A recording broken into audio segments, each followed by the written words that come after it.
UP में संविधान निर्माता डॉक्टर भीमराव अंबेडकर जयंती से पहले ही उनकी प्रतिमा हटाए जाने के मामले में प्रदेश की सियासी सरगर्मियां तेज हो गई हैं। लखनऊ के महिगल थाना क्षेत्र के खत्री गांव में संविधान निर्माता डॉक्टर भीमराव अंबेडकर की मूर्ति हटाए जाने के मामले में समाजवादी पार्टी के चीफ और उत्तर प्रदेश के पूर्व मुख्यमंत्री अखिलेश यादव ने तीखी प्रतिक्रिया दी है। अंबेडकर की प्रतिमा हटाए जाने के विरोध में सपा चीफ ने शासन प्रशासन पर कड़ा हमला बोला है।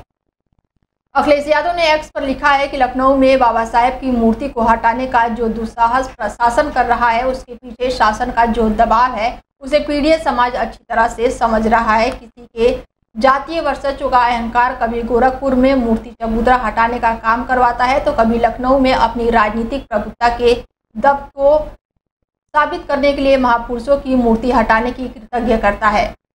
जनकाक्ष की अवहेलना जन आक्रोश को जन्म देती है। पीडीए कहाँ है आज का नहीं, ये बीजेपी का है।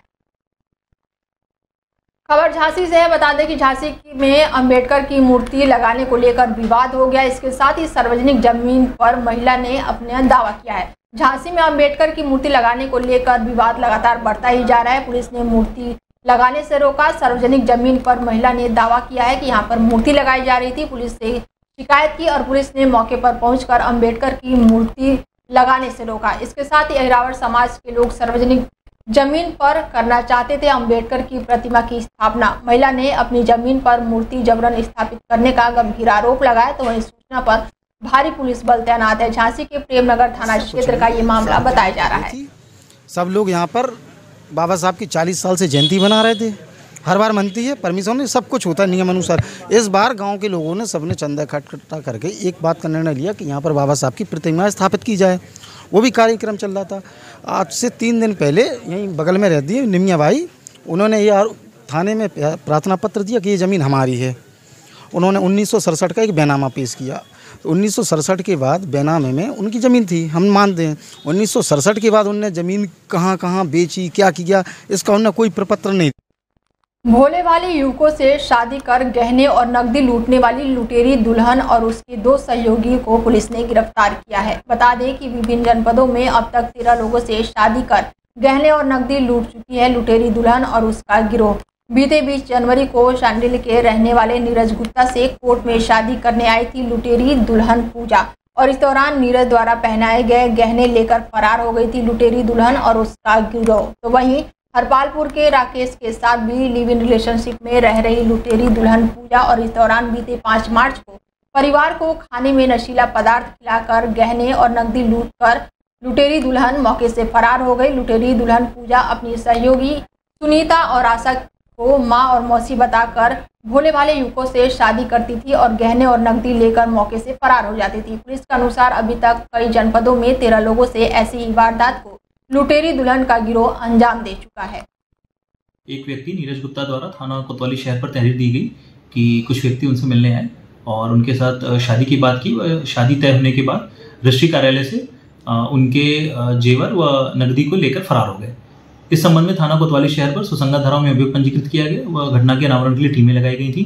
इसी क्रम में पुलिस द्वारा 3 अभियुक्ताओं को, जिनके नाम सोनम उर्फ पूजा, आशा उर्फ गुड्डी व सुनीता है, इनको गिरफ्तार किया गया। वह इनके महोबा जनपद के पनवाड़ी थाना पुलिस ने छिनौती की वारदात का बड़ा खुलासा किया है। इसके साथ ही पुलिस ने 3 शातिर लुटेरों को गिरफ्तार किया है। आरोपियों के पास से लूटी गई ज्वेलरी, मोबाइल और घटना में इस्तेमाल की गई बाइक भी पुलिस ने बरामद की है। बता दें कि पनवाड़ी थाना क्षेत्र के ग्राम नकरा में बीते 10 अप्रैल को बदमाशों ने वारदात को अंजाम दिया था, जहां कुछ बाइक सवार बदमाशों ने एक राहगीर को निशाना बनाते हुए उससे कीमती सामान लूटकर फरार हो गए थे। और इस घटना के बाद से पुलिस ने तत्परता दिखाते हुए मामला दर्ज किया और प्रभारी निरीक्षक गुलाब त्रिपाठी के नेतृत्व में एक टीम गठित की गई। जांच के दौरान पुलिस को बड़ी सफलता मिली, जब मुखबिर की सूचना पर तीनों आरोपियों को पुलिस ने गिरफ्तार कर लिया। पनवाड़ी थाना क्षेत्र के अंतर्गत नकरा के पास दिनांक 10 अप्रैल की देर रात्रि में अज्ञात बाइक सवार व्यक्तियों द्वारा छिनैती की घटना को अंजाम दिया गया था। घटना का संज्ञान लेते हुए पनवाड़ी थाना में सुसंगत धाराओं में अभियोग पंजीकृत किया गया था। घटना के अनावरण हेतु टीमों का गठन किया गया था। पनवाड़ी पुलिस ने अनेक सीसीटीवी कैमरे खंगाले और अन्य साक्ष्य संकलित किए।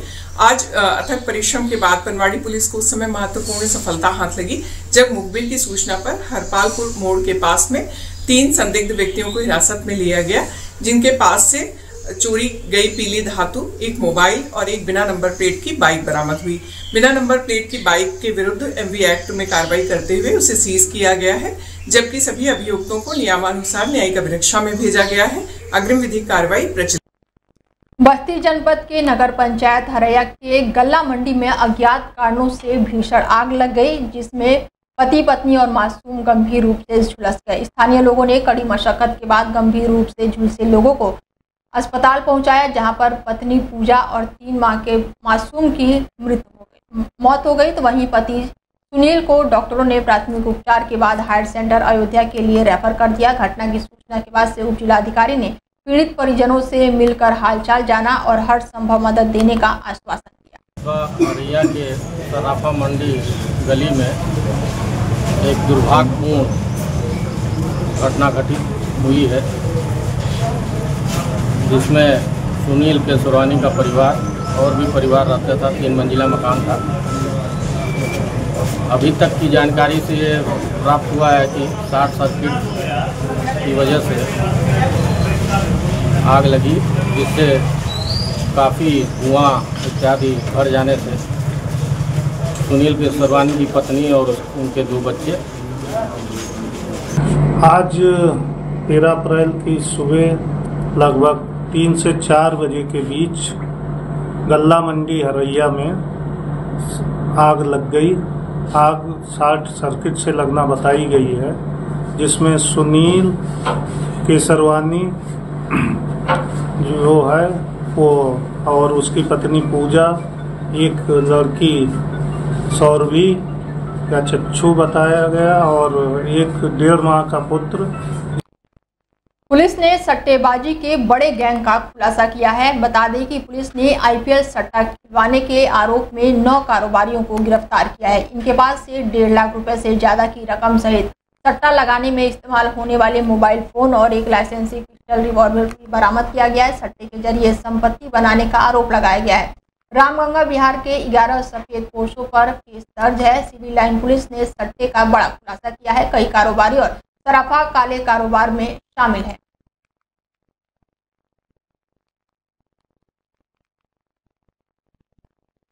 खबर नोएडा से है, जहां पर लड़की से मसाज कराने के नाम पर लाखों की ठगी करने का मामला सामने आया है। पुलिस ने 3 आरोपियों को इस मामले में गिरफ्तार किया है। नोएडा में लड़की से मसाज करने के नाम पर ये लाखों रुपए की ठगी की गई है। तो वहीं पुलिस ने यहां पर बड़ा खुलासा किया है। फेज 3 थाना पुलिस ने 3 आरोपियों को इस मामले में गिरफ्तार किया है। कब्जे से 5 मोबाइल फोन बरामद कर किया है और वहीं गिरोह में शामिल युवती फरार चल रही है। पुलिस युवती की लगातार तलाश कर रही है। पकड़े गए आरोपी मसाज कराने के नाम पर ऑनलाइन बुकिंग लेते थे और किसी लड़की का फोटो भेजकर क्लाइंट को झांसे में लेकर दूसरी लड़की को भेजते थे। मसाज करते समय लड़के का लड़की के साथ वीडियो भी बनाते थे। तो वहीं सोशल मीडिया पर वायरल करने के नाम पर लाखों रुपए की ठग करते थे। पकड़े गए आरोपियों ने कई लोगों को अपना शिकार बनाया है और लाखों रुपए कमाए हैं। नोएडा के फेज 3 थाना पुलिस ने लड़की से मसाज कराने के नाम पर लाखों रुपए ऐंठने वाले गिरोह का बड़ा खुलासा किया है। थाना फेज 3 पुलिस द्वारा एक सराहनीय कार्य हुआ, जिसमें मसाज देने के नाम पे एक्सटॉर्शन करने वाली गैंग का पर्दाफाश हुआ। इसमें 3 लोगों की गिरफ्तारी सुनिश्चित की गई है। 3 लोगों का नाम शिवम, रोहित और राजन है। यह लोग सबसे पहले जस्ट डायल कंपनी की वेबसाइट पर अपने मसाज पार्लर की लिस्टिंग करते थे। लिस्टिंग करने के बाद जब वह व्यक्ति अपना फोन नंबर उस वेबसाइट में डालता था, तो वह फोन नंबर पे इनमें से 2 व्यक्ति शिवम और रोहित कॉल बैक करते थे और किसी पर्टिकुलर लोकेशन पर यूपी की जनपद रामपुर में एक सपा कार्यकर्ता और अंबेडकर युवा वाहिनी के राष्ट्रीय सचिव राम बहादुर का वीडियो सोशल मीडिया पर काफी तेजी से वायरल हो रहा है, जिसमें सपा कार्यकर्ता अपने ही मकान पर लगा 50 फीट की ऊंचाई के होर्डिंग पर अपनी साइकिल से स्टंट करते नजर आए हैं। एक अनोखे अंदाज में समाजवादी पार्टी के कार्यकर्ता का प्रचार प्रसार करते हुए वीडियो भी सोशल मीडिया पर काफी तेजी से वायरल हो रहा है। कभी उन्होंने सोचा भी नहीं होगा कि अपने नाम को लेकर और पार्टी को लेकर इतना वो फेमस हो जाएंगे। फिलहाल राम बहादुर एक सपा कार्यकर्ता हैं और काफी समय से पार्टी में काम कर रहे हैं। देखिए, प्रकरण कुछ नहीं है, ये मेरी जिंदगी का अहम हिस्सा है, मेरी साइकिल। और कौन किस एंगल से देखता है ये मेरी जिम्मेदारी नहीं है। ठीक। दूसरी बात, ये 1999 में मैंने साइकिल खरीदी थी, जो कि अपने 3 महीने मेहनत करके खरीदी थी मैंने। मेरे फादर इस लायक नहीं थे कि वे मुझे साइकिल दिला सकते थे, लेकिन फिर भी मैंने अपनी मेहनत करके मैंने साइकिल खरीदी। और ख़रीदने के बाद मैंने इससे 3 साल 4 साल लगातार इसको चलाया, काम किया, और इससे मेहनत करके मैंने अपना कुछ काम सीखा।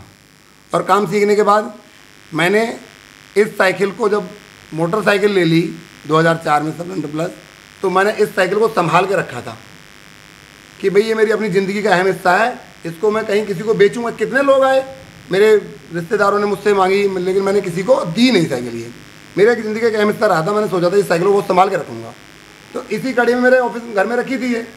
लेकिन जब मैंने ये होर्डिंग पूरे उत्तर प्रदेश में अलीगढ़ सास दामाद की प्रेम कहानी काफी चर्चाओं का विषय बनी हुई है। पुलिस ने तो अभी तक सास का पता लगा पाई है और ना ही दामाद का, और ऐसे में हर कोई यही जानना चाहता है कि इस वक्त दोनों कहां हैं। इसी बीच सास दामाद केस में नया मोड़ आ गया है। सास के साथ फरार दामाद राहुल के परिजनों की बात से कुछ अटपटा और खौफनाक संकेत मिल रहे हैं।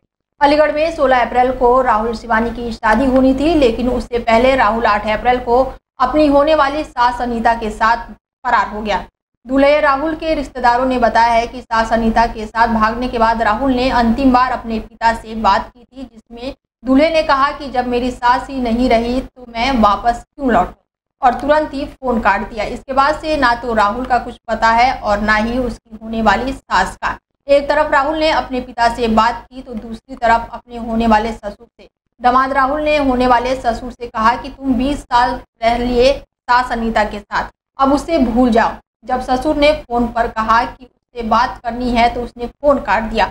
और इन दोनों बातों से कुछ सस्पेंस लग रहा है, कहीं सास के साथ कुछ अनहोनी ना हुई हो, क्योंकि राहुल की बात से ऐसे ही संकेत मिल रहे हैं। हालांकि पुलिस सास और दामाद की तलाश में लगातार जुटी हुई है।